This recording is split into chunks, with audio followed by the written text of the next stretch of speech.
ಇನ್ನು ಎಐಸಿಸಿ ಅಧ್ಯಕ್ಷ ಮಲ್ಲಿಕಾರ್ಜುನ್ ಖರ್ಗೆ ಭಾಗವಹಿಸಿದ್ದ ವೇದಿಕೆಯನ್ನ ಶುದ್ಧೀಕರಣ ಮಾಡಲಾಗಿತ್ತು. ಈ ವಿಚಾರಕ್ಕೆ ಸಂಬಂಧಪಟ್ಟಂತೆ ಕಲಬುರಗಿಯಲ್ಲಿ ಕಾಂಗ್ರೆಸ್ನ ಕಾರ್ಯಕರ್ತರು ಪ್ರತಿಭಟನೆ ಮಾಡಿದ್ದಾರೆ. ಘಟನೆಯನ್ನ ಖಂಡಿಸಿ ಕಲಬುರಗಿಯಲ್ಲಿ ಕಾಂಗ್ರೆಸ್ ತೀವ್ರವಾಗಿ ಪ್ರೊಟೆಸ್ಟ್ ಮಾಡಿದೆ. ರಸ್ತೆಯನ್ನ ತಡೆದು ಟೈರ್ಗೆ ಬೆಂಕಿ ಹಚ್ಚಿ ಕಾಂಗ್ರೆಸ್ ಆಕ್ರೋಶ ಹೊರಹಾಕಿತು. ಅನ್ನಪೂರ್ಣ ಕ್ರಾಸ್ ಬಳಿಯಲ್ಲಿ ಟೈರ್ಗೆ ಬೆಂಕಿ ಹಚ್ಚಿ ಆಕ್ರೋಶ ಹೊರಹಾಕಿದ್ದಾರೆ. ಮನುಸ್ಮೃತಿ ವಿರುದ್ಧ ತಕ್ಷಣ ಕ್ರಮ ಕೈಗೊಳ್ಳಬೇಕು ಅಂತ ಆಗ್ರಹ ವ್ಯಕ್ತಪಡಿಸಿದ್ದಾರೆ.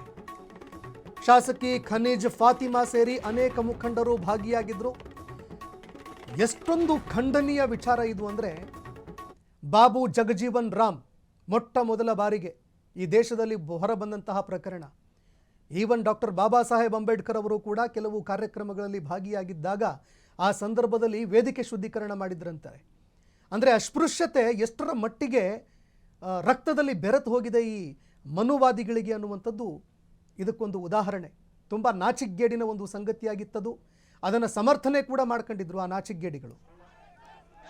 ಒಬ್ಬ ಇಡೀ ದಲಿತ ಸಮುದಾಯದ ತುಂಬ ದೊಡ್ಡ ಸ್ಥಾನದಲ್ಲಿ ಇರುವಂತಹ ಒಬ್ಬ ವ್ಯಕ್ತಿ ಒಂದು ವೇದಿಕೆ ಕಾರ್ಯಕ್ರಮದಲ್ಲಿ ಭಾಗಿಯಾಗಿ ಅಲ್ಲಿಂದ ಬಂದಾಗ ಆ ವೇದಿಕೆಯನ್ನು ಶುಚಿತ್ವಗೊಳಿಸ್ತಾರೆ.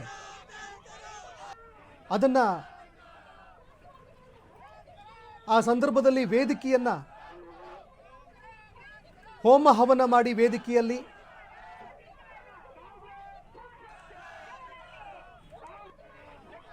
ಆ ವೇದಿಕೆಯನ್ನು ಶುದ್ಧೀಕರಣ ಮಾಡ್ತಾರೆ ಅಂತಂದರೆ ಆ ಮನಸ್ಥಿತಿ ಎಷ್ಟು ಕೀಳು ಮಟ್ಟದ್ದು ಅನ್ನುವಂಥದ್ದು ಗೊತ್ತಾಗುತ್ತೆ. ಹಿಂದೆ ಬಾಬು ಜಗಜೀವನ್ ರಾಮ್ ಅವರಿಗೂ ಕೂಡ ಅದೇ ರೀತಿಯಾಗಿತ್ತು. ಹೈಕೋರ್ಟ್ನ ನ್ಯಾಯಮೂರ್ತಿಗಳಿಗೂ ಕೂಡ ಈ ರೀತಿ ನಡೆದಿರುವಂಥ ಅನೇಕ ಘಟನಾವಳಿಗಳು ನಡೆದಿದ್ದಾವೆ. ಈಗಲೂ ಕೂಡ ಅದು ಮುಂದುವರಿತಾ ಇದೆ. ಹಾಗಾಗಿ ಒಂದು ಕಡೆ ಏನು ಹೇಳ್ತಾರೆ ಅಂದರೆ, ಇತ್ತೀಚೆಗೆ ನಡೀತಾ ಇರುವಂಥ ಒಂದು ಅಭಿಯಾನ ರಿಸರ್ವೇಷನ್ ಹಟಾವೋ.